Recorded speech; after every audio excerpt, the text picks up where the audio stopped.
اعوذ باللہ من الشیطان الرجیم بسم اللہ الرحمن الرحیم وَأَلْقَى فِي الْأَرْضِ رَوَاسِيَ أَن تَمِيدَ بِكُمْ وَأَنْهَارًا وَسُبُلًا لَعَلَّكُمْ تَهْتَدُونَ۔ پیچھے سے اللہ رب العزت ذکر فرما رہے ہیں اپنی قدرت کی نشانیوں کو، جن میں اللہ رب العزت کی قدرت اور عظمت کی نشانیاں بھی ہیں، دلائل بھی ہیں، اللہ رب العزت کی وحدانیت کے بھی دلائل ہیں، اللہ رب العزت کے احسانات بھی ہیں انسانوں کے اوپر۔ اس میں تو ذکر فرمایا، سمندر کا بھی ذکر فرمایا، اور اس کے علاوہ رات اور دن اور سورج اور چاند کا بھی ذکر فرمایا۔ اب یہاں سے پہاڑوں کا ذکر فرماتے ہیں اور نہروں کا ذکر فرماتے ہیں۔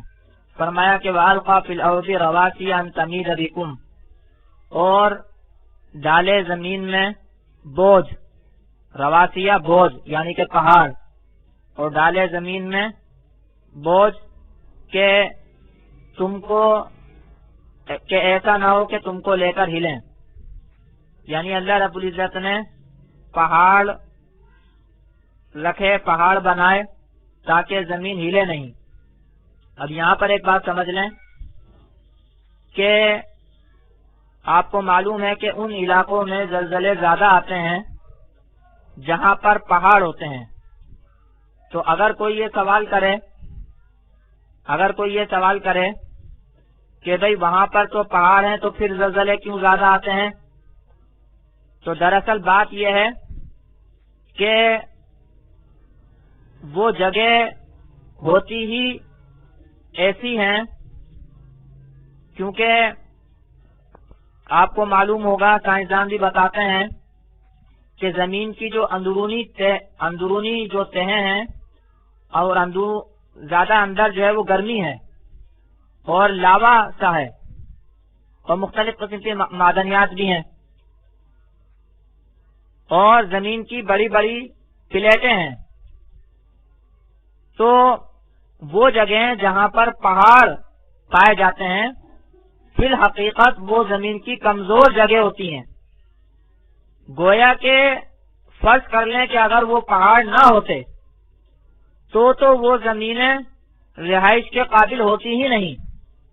وہ تو اللہ رب العزت نے وہاں پہاڑ رکھے ہیں تو اس کی وجہ سے پھر بھی نسبتاً وہ اس قابل ہوتی ہیں جگہیں کہ وہاں رہائش اختیار کی جا سکتی ہے۔ یعنی اللہ رب العزت نے وہاں پر پہاڑوں کا سلسلہ رکھا ہی اس لیے ہے کہ وہ جگہیں زمین کی کمزور جگہ ہیں اندر کے اعتبار سے، اندرونی اعتبار سے، اسی لیے اللہ رب العزت نے وہاں پر پہاڑوں کا سلسلہ رکھا ہے اور وہ جگہ رہائش کے قابل ہوتی ہیں۔ فرض کر لیں کہ اگر وہاں پر پہاڑ نہ ہوتے، پہاڑوں کا سلسلہ نہ ہوتا، تو وہ جگہیں ایسی کمزور تھیں اور ایسی کمزور ہوتی ہیں کہ پھر وہ رہائش کے بالکل قابل ہی نہ ہوتی۔ وہ جگہیں بار بار ہلتی رہتی، وہاں پر مسلسل بار بار زلزلے آتے رہتے۔ تو یہ زلزلوں کا آنا ایسی جگہوں پر، اس کا مطلب یہ نہیں ہے کہ پہاڑوں کی وجہ سے زلزلے آتے ہیں، اس کا مطلب یہ نہیں ہے کہ پہاڑوں کی وجہ سے زلزلے آتے ہیں۔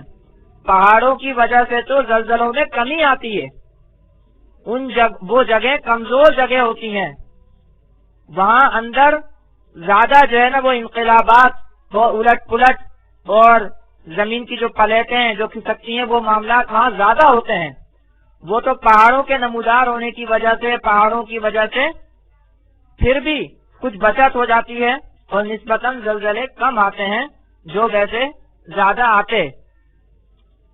تو اس لیے اللہ رب العزت نے اور بھی جگہوں پر فرمایا، یہاں پر بھی فرمایا کہ وَأَلْقَى فِي الْأَرْضِ رَوَاسِيَ أَن تَمِيدَ بِكُمْ، اور ڈالے اللہ نے زمین میں بوجھ یعنی کہ پہاڑ کہ تم کو لے کر ہلے نہیں، زمین تم کو لے کر ہلے نہیں، اس لیے اللہ رب العزت نے یہ پہاڑوں کا سلسلہ رکھا۔ وَأَنْهَارًا، اور نہریں، اللہ رب العزت نے نہریں بنائیں۔ نہریں یعنی کہ بڑے بڑے دریا، نہر چھوٹی بھی ہو سکتی ہے، بڑی بھی ہو سکتی ہے۔ بڑی نہر کو عام طور سے دریا کہتے ہیں، نہر بھی بولتے ہیں، اور یہ اتنی بڑی بڑی ہوتی ہیں کہ ان میں باقاعدہ جہاز چلتے ہیں، کشتیاں چلتی ہیں۔ چھوٹی نہریں بھی ہوتی ہیں، تو چھوٹی بڑی ہر طرح کی اللہ فرما رہے ہیں کہ نہریں بنائیں۔ اب یہاں پر آپ دیکھیں اللہ رب العزت کی قدرت کہ ایک طرف تو اللہ رب العزت نے پہاڑ پیدا فرمائے جو کہ ایک جگہ جمے ہوئے ہوتے ہیں، ایک جگہ جمے ہوئے ہوتے ہیں، بلکہ زمین کے حصے کو بھی جماتے ہیں، خود بھی جمے ہوئے ہوتے ہیں اور زمین کو بھی ہلنے سے روکتے ہیں، زمین کو بھی ہلنے سے روکتے ہیں۔ زمین ہلتی ہے اندرونی انقلابات کی وجہ سے، تو بوجھ کی وجہ سے وہ اتنی زیادہ نہیں ہلتی۔ اگر یہ پہاڑ نہیں ہوتے تو نیچے زمین میں اتنے انقلابات ہو رہے ہوتے ہیں کہ وہ جگہیں الٹ پلٹ ہو جاتی، لیکن پہاڑوں کی وجہ سے ان کا جو ہلنا ہے وہ کم رہتا ہے۔ تو ایک طرف تو اللہ رب العزت نے پہاڑ بنائے ٹھوس، اپنی جگہ ثابت قدم رہنے والے، اپنی جگہ ثابت رہنے والے جمے ہوئے، اور ایک طرف اللہ رب العزت نے نہریں بنائی، نہریں مایا پانی چلنے والا۔ تو اللہ رب العزت متضاد چیزیں بنانے والے، یہ اللہ رب العزت کی قدرت ہے۔ یہ متضاد چیزیں بنانا یہ بڑی قدرت کی دلیل ہے، مختلف چیزیں بنانا بڑی قدرت کی دلیل ہے۔ ورنہ آپ دیکھیں انسانوں میں کہ ایک انسان مثال کے طور پر ایک چیز بنانے کا کاریگر ہے، بس وہ وہی چیز بنانا جانتا ہے، زیادہ چیزیں نہیں بنا سکتا ہے، مختلف چیزیں نہیں بنا سکتا ہے، ایک ہی قسم کی بنائے گا۔ لیکن اللہ رب العزت کی طاقت اور قدرت کے متضاد اور بالکل مختلف چیزیں بنانے والے۔ تو کہاں ایک طرف پہاڑ جو کہ ٹھوس پتھر کے جمے ہوئے، اور کہاں ایک طرف پانی مایا جو کہ چلنے والا۔ تو فرمایا کہ اور ڈالے اللہ نے زمین میں بوجھ کہ تم کو لے کر ہلے نہیں زمین، وہ انہارا اور نہریں، وہ سبولن اور راہیں راستے۔ یہ راستوں سے مراد یہ روڈ نہیں، روڈ اور سڑک نہیں، راستوں سے مراد اللہ رب العزت نے زمین کی ساخت، زمین کی بناوٹ ایسی بنائی کہ تم ایک خطے سے دوسرے خطے تک جا سکتے ہو، ایک علاقے سے دوسرے علاقے تک جا سکتے ہو۔ پہاڑوں میں بھی راستے ہوتے ہیں جن کو عربی میں عقبہ کہتے ہیں، اردو میں گھاٹی کہتے ہیں۔ حالانکہ پہاڑوں کا سلسلہ تو بہت لمبا ہوتا ہے، اگر پہاڑوں میں بیچ میں راستے نہ ہو، گھاٹیاں نہ ہو، تو ایک پہاڑ کے اس طرف والے دوسری طرف جا نہیں سکتے، بہت زیادہ مشکل ہو جائے گی۔ لیکن اللہ رب العزت نے مہربانی فرمائی، پہاڑوں کے بیچ میں بھی رستے ہوتے ہیں، پہاڑوں کے درمیان میں رستے ہوتے ہیں، گھاٹیاں ہوتی ہیں جن سے پہاڑ کے اس طرف والا دوسری طرف جا سکتا ہے۔ اس کے علاوہ اور بھی میدانی علاقے، ریگستانی علاقے، اس کے علاوہ نہروں کے ذریعے بھی راستے ہوتے ہیں۔ ایک علاقے سے دوسرے علاقے تک جانے کے لیے نہر کو بھی استعمال کیا جاتا ہے، سمندروں کو بھی استعمال کیا جاتا ہے۔ ایک بر اعظم دوسرے بر اعظم سے کٹا ہوا ہوتا ہے، ایک بر اعظم دوسرے بر اعظم سے کٹا ہوا ہوتا ہے، لیکن پانی کے ذریعے، سمندر کے ذریعے، کشتیوں جہازوں کے ذریعے ایک بر اعظم سے دوسرے بر اعظم پر جایا جا سکتا ہے۔ تو اللہ رب العزت نے راستے بنائے، مطلب زمین کی ساخت اور بناوٹ ایسی بنائی کہ ایک جگہ سے دوسری جگہ جانا آسان ہے، زیادہ مشکل نہیں ہے۔ لعلکم تہتدون، امید ہے کہ تم راہ پاؤ۔ یہ اللہ رب العزت نے یہ سارے انتظامات کیوں کیے؟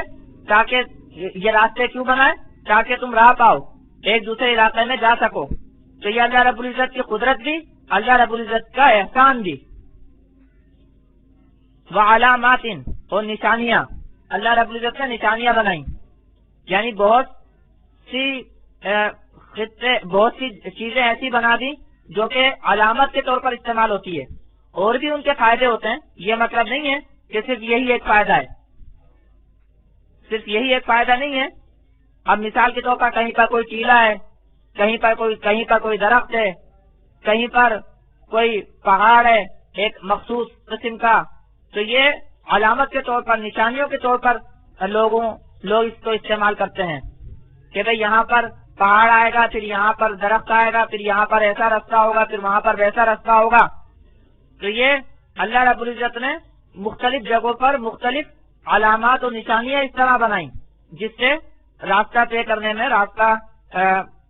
کرنے میں اور منزل پانے میں آسانی ہوتی ہے۔ تو فرمایا وعلامات، اور نشانیاں بنائیں، وبالنجم هم يهتدون، اور ستاروں کے ساتھ وہ راہ پاتے ہیں۔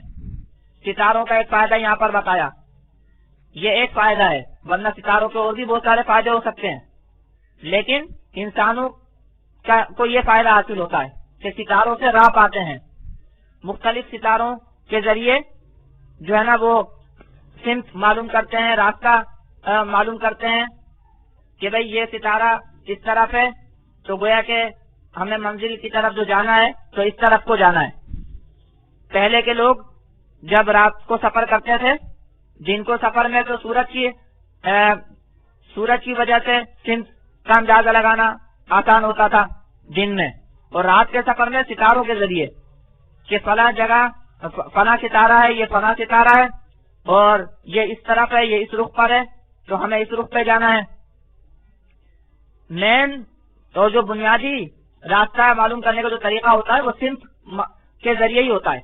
اگر سمت پتہ ہو تو چلتے رہو گے منزل آ جائے گی، اور اگر سمت غلط ہو جائے تو پھر کہیں کا کہیں پہنچ جائے گا بندہ۔ تو یہ سمت معلوم ہوتی ہے ستاروں سے۔ آج کل جدید ذرائع اس کے استعمال کیے جاتے ہیں، قطب نما جو استعمال کیا جاتا ہے اس کا جو طریقہ کار ہے وہ بھی ستاروں کے ہی اعتبار سے ہے۔ تو فرماتے ہیں وَبِالنَّجْمِ هُمْ يَهْتَدُونَ، اور ستاروں کے ساتھ وہ راہ پاتے ہیں۔ آگے اللہ رب العزت فرما رہے ہیں کہ دیکھو اللہ رب العزت نے تو اتنی ساری چیزیں پیدا فرمائی، تو وہی خالق ہے، جو خالق ہے وہی معبود ہے۔ اب وہ لوگ جن کو یہ پوچھتے ہیں، مثال کے طور پر بت ہیں، یا جن شخصیتوں کی طرف یہ ان بتوں کو منسوب کرتے ہیں، جن شخصیتوں کے نام پر انہوں نے وہ بت بنا رکھے ہیں، تو کیا انہوں نے کوئی چیز پیدا کی ہے؟ کیا وہ اس کے برابر ہو سکتے ہیں جو خالق ہے؟ جو خالق نہیں ہے کیا وہ خالق کے برابر ہو سکتا ہے؟ افمن یخلق کمن لا یخلق، بھلا کیا وہ شخص جو پیدا کرتا ہے اس کی طرح ہے جو کہ پیدا نہیں کرتا؟ جن بتوں کو یہ پوچھتے ہیں، جن شخصیتوں کے نام پر انہوں نے بت بنا رکھے ہیں، تو وہ تو انہوں نے تو کچھ پیدا نہیں کیا، تو وہ خالق کے برابر کیسے ہو گئے؟ جب وہ خالق کے برابر نہیں ہوئے تو خالق معبود ہے تو وہ کیسے معبود ہو گئے؟ جب خالق معبود ہے، خالق عبادت کے لائق ہے، تو جو خالق نہیں ہے وہ کیسے عبادت کے لائق ہو گیا؟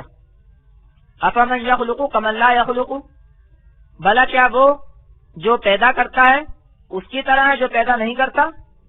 افلا تذکرون، پس بھلا کیا سوچتے نہیں ہیں؟ تم نصیحت نہیں پکڑتے؟ بس بھلا کیا تم سوچتے نہیں ہو؟ وَإِن تَعُدُّوا نِعْمَتَ اللَّهِ لَا تُحْصُوهَا، پیچھے جو اللہ رب العزت کی قدرت کی نشانیاں بیان ہوئی ہیں، جیسے میں نے ابھی بتایا تھا کہ اس میں اللہ رب العزت کے بہت سارے انعامات اور احسانات بھی ہیں، تو اسی کو واضح فرماتے ہیں۔ فرمایا وَإِن تَعُدُّوا نِعْمَتَ اللَّهِ لَا تُحْصُوهَا، اور اگر تم گنو اللہ کی نعمت کو تو اس کو شمار نہیں کر سکتے، اس کو پورا احاطہ نہیں کر سکتے، پورا گن نہیں سکتے۔ یہ تو کچھ نشانیاں ہیں اور کچھ احسانات گنوائے ہیں، ورنہ اگر تم گننا شروع کرو اور گنو تو سارے گن نہیں سکتے۔ وَإِن تَعُدُّوا نِعْمَتَ اللَّهِ لَا تُحْصُوهَا، اور اگر تم گنو اللہ کی نعمت کو تو اس کو پورا گن نہ سکو۔ ان اللہ لغفور الرحیم، تحقیق اللہ تعالیٰ ضرور بخشنے والا مہربان ہے۔ بارہ جو غلطی ہو گئی، جو شرک ہو گیا، اس سے معافی مانگو، اللہ بخشنے والا مہربان ہے۔ واللہ یعلم ما تسرون وما تعلنون، اور اللہ جانتا ہے جو تم چھپاتے ہو جو تم ظاہر کرتے ہو، اللہ کو سب معلوم ہے، جو تم ظاہری طور پر بولتے ہو، جو تم دلوں میں چھپاتے ہو، سب اللہ کو معلوم ہے۔ واللہ یعلم ما تسرون وما تعلنون، اور اللہ جانتا ہے جو تم چھپاتے ہو جو تم ظاہر کرتے ہو۔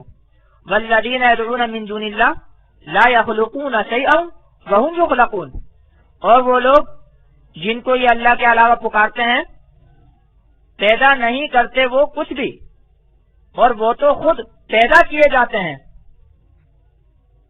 بتوں کو یہ پکارتے ہیں یا جن شخصیتوں کے نام پر یہ بت بناتے ہیں، انہوں نے کچھ پیدا نہیں کیا اور وہ تو خود پیدا کیے جاتے ہیں۔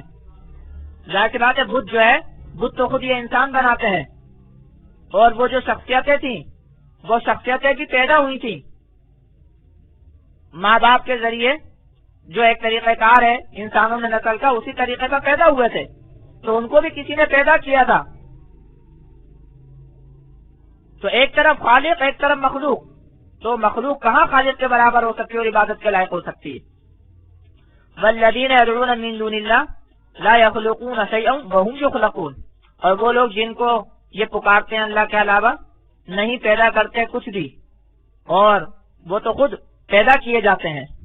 اموات غیر احیاء، مردے ہیں زندہ نہیں. وما یشعرون ایان یبعثون، اور نہیں جانتے وہ کہ کب ان کو اٹھایا جائے گا. یہ جن کو یہ لوگ پکارتے ہیں، جن کو یہ لوگ بلاتے ہیں، جن کی عبادت کرتے ہیں، وہ تو مردے ہیں، زندہ نہیں ہیں. مثال کے طور پر جو بت ہیں وہ تو ہے ہی مردے، ان میں تو کسی قسم کا شعور ہے ہی نہیں. اس کے علاوہ وہ شخصیتیں جن کے نام پر انہوں نے بت بنا رکھے ہیں وہ بھی مردہ ہیں، وہ بھی اس دنیا سے جا چکی ہیں. غیر احیاء، زندہ نہیں ہے. یہاں تک کہ ان کو تو یہ بھی نہیں معلوم کہ ان کو کب اٹھایا جائے گا، ان کو تو علم تک نہیں ہے. یہ جو بت ہیں یہ تو ہے ہی مردے، ان میں تو کوئی عقل و شعور، علم وغیرہ ہے ہی نہیں. حرکت، عقل و شعور، علم وغیرہ نہیں ہے. اور جن شخصیتوں کے نام پر یہ بت بنائے گئے ہیں، جن شخصیتوں کی طرف یہ بت منسوب کیے جاتے ہیں، وہ اس دنیا سے جا چکے ہیں، وہ بھی مردے ہیں، اور ان کو تو علم نہیں ہے کہ کب اٹھائے جائیں گے. تو ایسے لوگوں کو پوجنے اور عبادت کرنے کا کیا فائدہ، اور ایسے لوگ کیسے عبادت کے لائق ہو سکتے ہیں؟ یا مثال کے طور پر شیاطین اور جنات، یہ بھی سب ان سب پر بھی موت آنی ہے. بہت سے ایسے ہیں جو مر چکے ہیں، بہت سے ایسے ہیں جن پر موت آنی ہے. تو جو چیز مر چکی ہو یا مرنے والی ہو، وہ کیسے عبادت کے لائق ہو سکتی ہے؟ تو فرمایا اموات غیر احیاء، مردے ہیں زندہ نہیں. وما یشعرون ایان یبعثون، اور وہ نہیں جانتے کہ کب اٹھائے جائیں گے. الہکم الہ واحد، تمہارا معبود ہے ایک معبود ہے، کئی معبود نہیں ہے. ایک معبود ہے، ایک عبادت کے لائق ہے، ایک خالق ہے، وہی عبادت کے لائق ہے.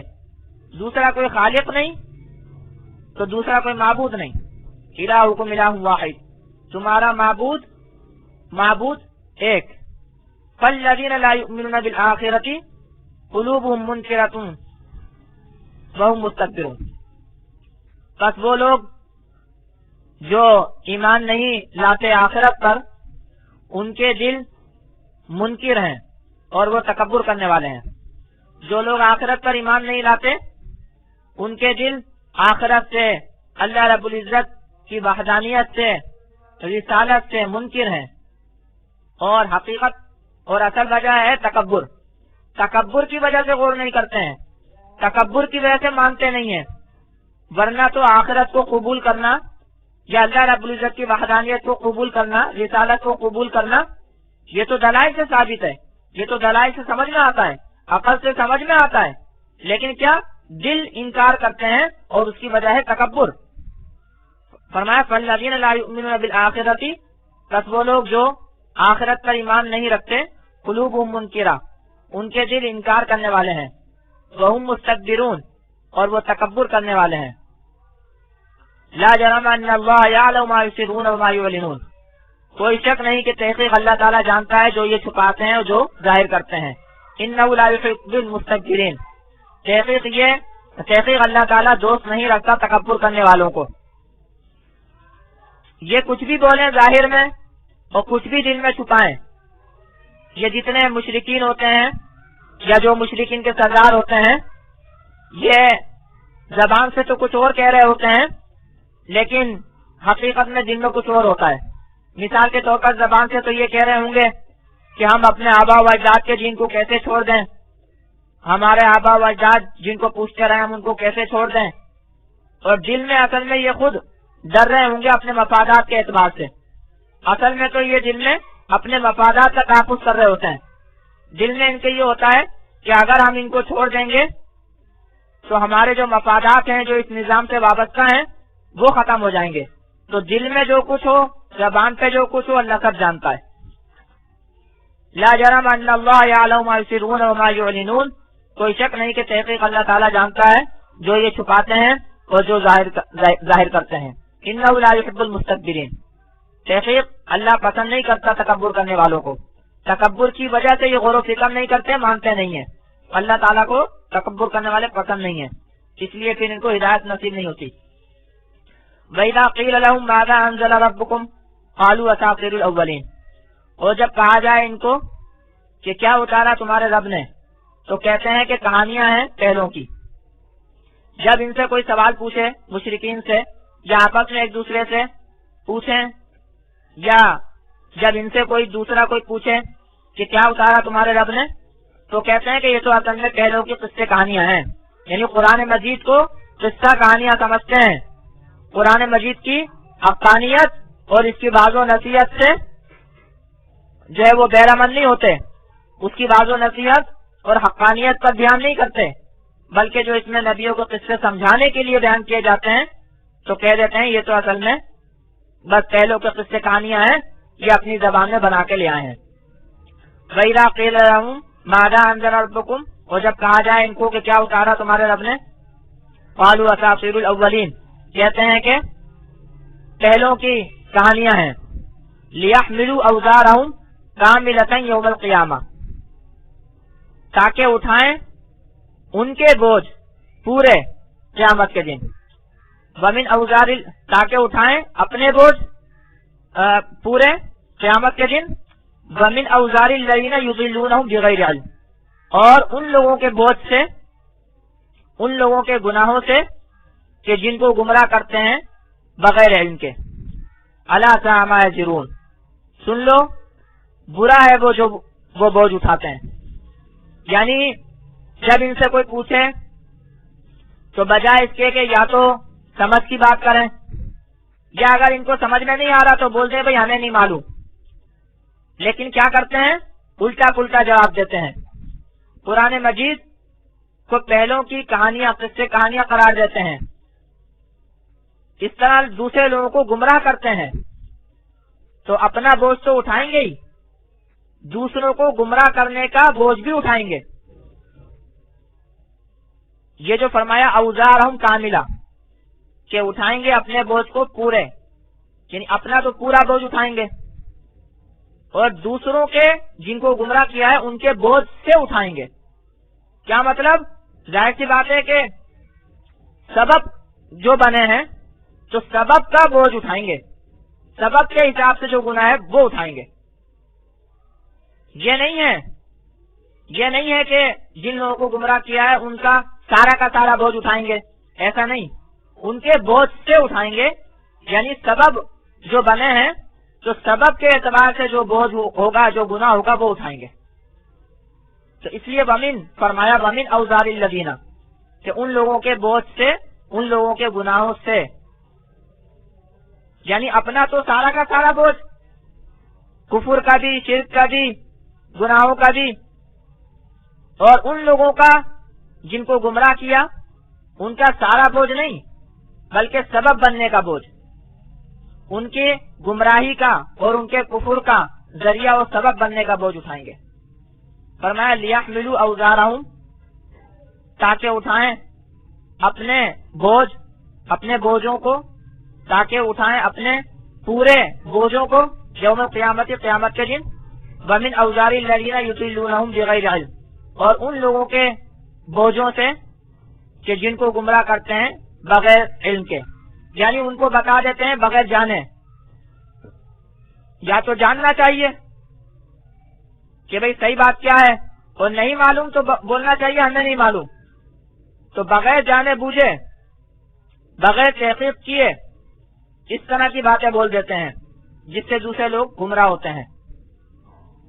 تو یہ مطلب ہے بغیر علم، یعنی بغیر فکر کیے اور بغیر صحیح بات جانے. علم کہتے ہیں صحیح جاننے کو، ایسے اندازے کو نہیں، خیالات کو نہیں. صحیح جاننا جو ہوتا ہے، یقینی جاننا جو ہوتا ہے، اس کو کہتے ہیں علم. یعنی یہ صحیح طور پر قرآن مجید کو جانتے نہیں اور قرآن مجید کے بارے میں تبصرہ کر دیتے ہیں، رائے زنی کر دیتے ہیں کہ یہ تو پہلوں کے قصے کہانیاں ہیں. حالانکہ ان کو قرآن مجید کی تحقیق کرنی چاہیے. اس سے معلوم ہوا کہ بغیر تحقیق کے بولنا نہیں چاہیے. اگر کوئی سوال بھی کرے تو بغیر تحقیق، جب تک تحقیق نہ ہو، جب تک علم نہ ہو، تو یا تو جب جو علم ہو اس کے مطابق بولے، اور نہیں ہو تو اپنی ناواقفی کے بارے میں بتا دے، غلط سلط جواب نہ دے. فرمایا الا ساء ما یزرون، برا ہے وہ جو وہ بوجھ اٹھاتے ہیں. یہ جو بوجھ انہوں نے اٹھایا، اپنا بھی بوجھ اٹھایا اور گمراہی کا ذریعہ اور سبب بننے کا بوجھ بھی اٹھایا، تو برا ہے یہ وہ بوجھ جو وہ اٹھاتے ہیں. اللہ تعالی ہم کو سیدھی راہ عطا فرمائے اور گمراہی سے ہماری حفاظت فرمائے.